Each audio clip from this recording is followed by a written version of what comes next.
the Storm Team 8 Tracking Center. This is a winter weather alert. All right, starting off with a live look over Grand Rapids, you can see a nice break in the bands, but if we look at Muskegon, totally different story. Rocking waves, we've got really blustery winds. Looking at your winds gusts, still coming in at about 51 miles per hour in the Muskegon area. Gusts near 31 in Grand Rapids, 46 in Holland.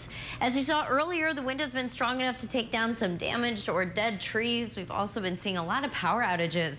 The good news is all of our wind alerts expire by the time we get to 7 a.m. tomorrow morning. So the high wind warning, the wind advisory, all of those gusts upwards of 50 miles per hour should be exiting by the time we get past midnight here. And this is a preview of your Thanksgiving wind gusts. Likely going to be staying in the mid-20 range inland and then 30 to 40 along the lakeshore. So these improving conditions should be good enough to get some folks restoration with power, and it shouldn't cause any new outages, which is great news. Let's focus on the futurecast now. Overnight tonight, we'll continue to see some breaks in the snow for some. Others will likely see pretty hefty snow bands set up. So this is a classic lake effect scenario. All the snow is driven by the wind, and that likely is going to produce some bands of snow with variable conditions across West Michigan tonight. That means some folks tonight might pick up an additional 1 to 3 inches of snow. Others, like Grand Rapids, might only see an inch or less. Now, that being said, the snow will continue through the day on Thursday, and with the wind changing from time to time, we expect the snow bands to meander back and forth. So I think all of us have a very good chance of picking up an additional 1 to 3 inches of snow through the day tomorrow. Air temperatures are going to be closer to 30 for a forecast high, and with the wind, our wind chills are going to be in the 20s. It's going to be a little bit of a chilly turkey trot, but not the worst that we've seen.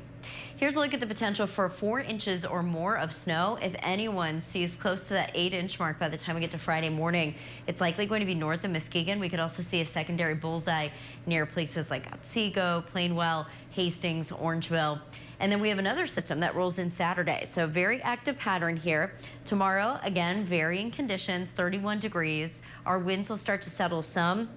It's not until we get to 7 p.m. tomorrow that we see those winter alerts expire, and we should have several inches of snow to shovel out by the time we get to Friday morning.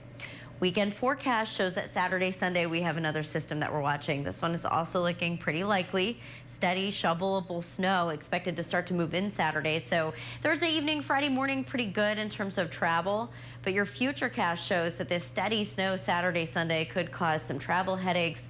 This doesn't look like a big wind maker, and temperatures will be pretty close to freezing, but the steadiness of the snow might make it pretty difficult. 8-day forecast much quieter Monday, Tuesday, Wednesday, Thursday. Notice the cold stays, average highs close to 42, but we're going to stay chilly. Stick around. Jack Doles is in next with sports.